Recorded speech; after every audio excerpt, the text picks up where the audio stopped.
Intense game of chicken marked by mixture of petulance and arrogance.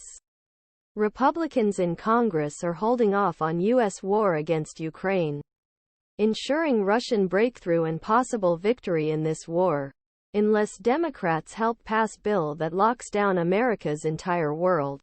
They are threatening to stop aid to southern border if impasse is not resolved by next weekend. When Congress goes on recess until the new year, Ukrainian military could run out of ammunition. President Joe Biden could replenish arsenal from U.S. stockpiles without legislative approval. But the move would be temporary.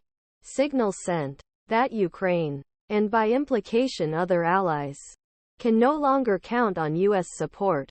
Could be a holiday popper for Russian President Vladimir Putin, all our other enemies. Biden, his aides and some Senate Democrats have condemned the tactic, saying aid to Ukraine, which a majority of lawmakers support on its own, should not be tied to a separate, domestically contentious issue. But Republicans are merely taking advantage of a trap set by Biden. Biden submitted an emergency budget request to Congress on October 20, totaling $105.8 billion. Of this amount, 61.4 is Ukraine, 14.3 Israel, 2 Taiwan, and 13.6 the southern United States. It was for increased security at the border. This last part was meant to sweeten critics who say we should focus on our own borders rather than those of distant countries. By combining all of these measures into one package, Biden thought he could maximize the chances of them all passing. But Republicans in Congress added their own comments. Biden couldn't say they changed game.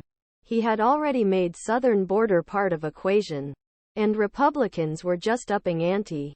The gamble coincided with a growing awareness that the war was not going well for Ukraine. On November 1, less than 2 weeks after Biden presented his package, General Valery Zaluzhny, commander-in-chief of Ukrainian army, said in an interview with The Economist that war with Russia had turned into a stalemate. This admission reinforced growing feeling in Congress and the American public that war was not worth tens of billions of taxpayer dollars. Ukrainian President Volodymyr Zelenskiy immediately condemned and objected to Zaluzhny's words, knowing that this could demoralize troops and increase the impatience of allies. But the general, so popular among his troops, only confirmed and almost formalized what had long been obvious to observers. Over the past year, this 20-month war, battle lines have shifted back and forth over less than 0.1% Ukraine's total territory. In other words, the attacks launched by both sides at enormous sacrifices of blood and treasure had almost no effect.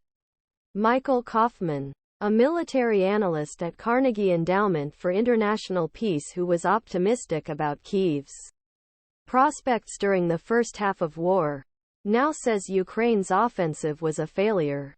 Privately, U.S. officials agreed. Those who dared to make